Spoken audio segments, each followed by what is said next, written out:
Hey guys, so day 2 of our timber frame pergola build, and today we're going to be working on the short posts that go into the header and the ridge beam. So those are only 16 inches long, so thankfully I do have some material left over that I can use those. Unfortunately, they're not very square. I did mark some center lines on them previously, so maybe we'll use that.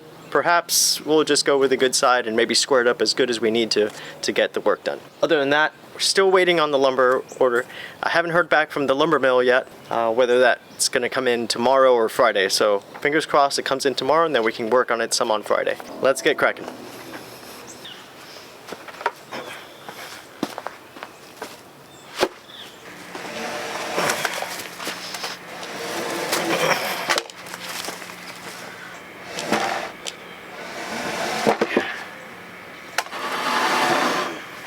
Alright guys, so this is the first piece that we're going to be working on, and I wanted to show you something.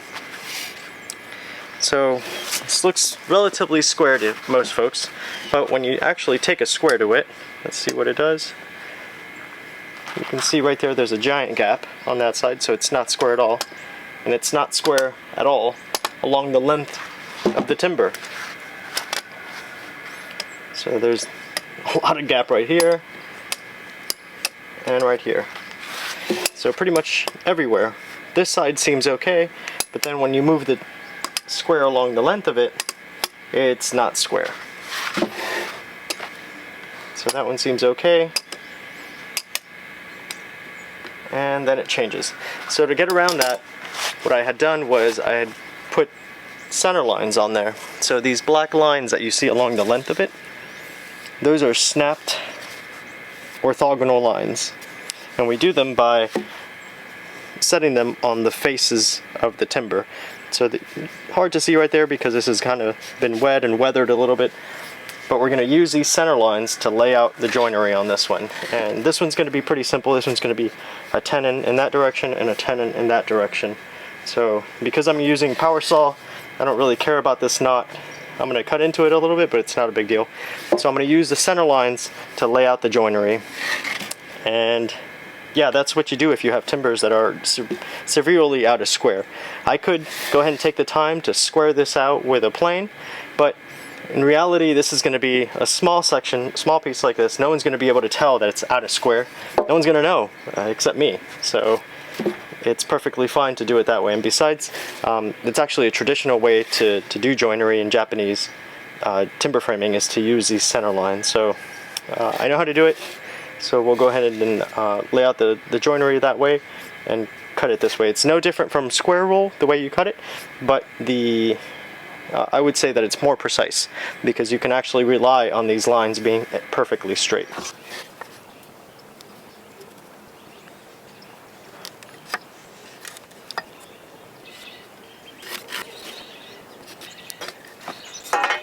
So I'm going to go ahead and cheat a little bit. This is a template that I made for a different type of joinery, but this piece right here is 1.5 inches wide and it has these slots in the middle to help me align it with these center lines. So I could just align the center line right in the middle and I can draw my tenon.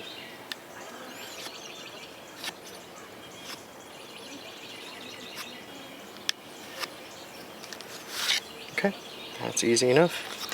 Let me get a different pencil because this one is not writing very well.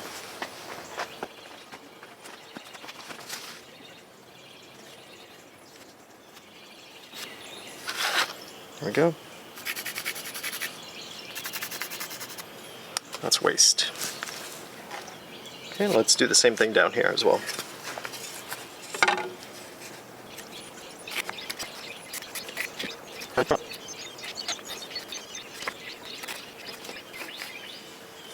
And I know that my tenon is 4 inches wide, so I just use the blade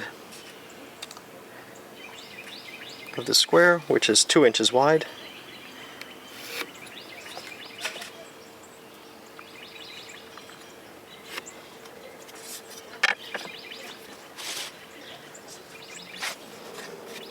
Same thing for this side.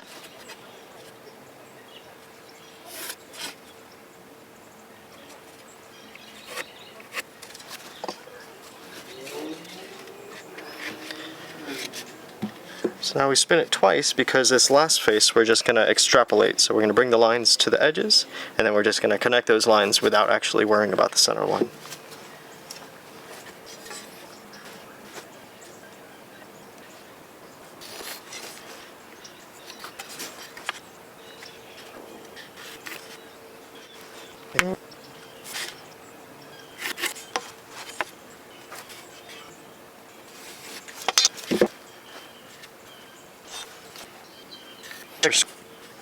Square.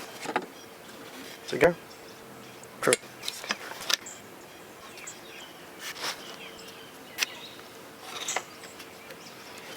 Alright, now the only thing left to do is to draw the tenon on this face.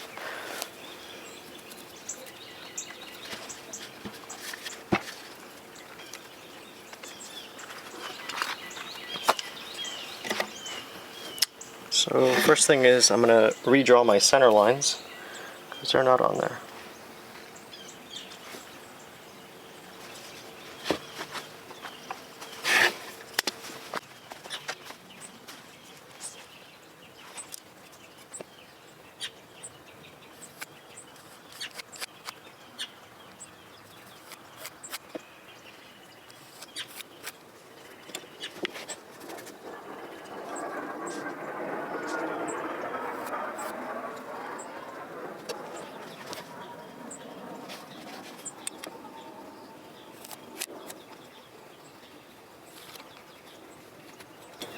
Alright, so that's waist.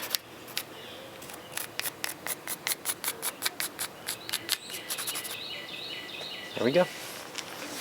We'll do the same to the other side, and then we can start cutting.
So this chamfer right here allows it to slide into the mortise easily.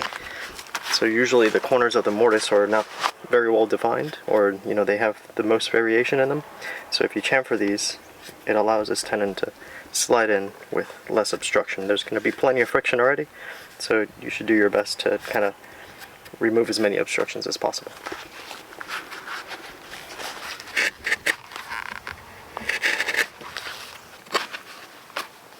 Alright, so that's one down, 3 more to go. That took way longer than expected. Alright. Exciting.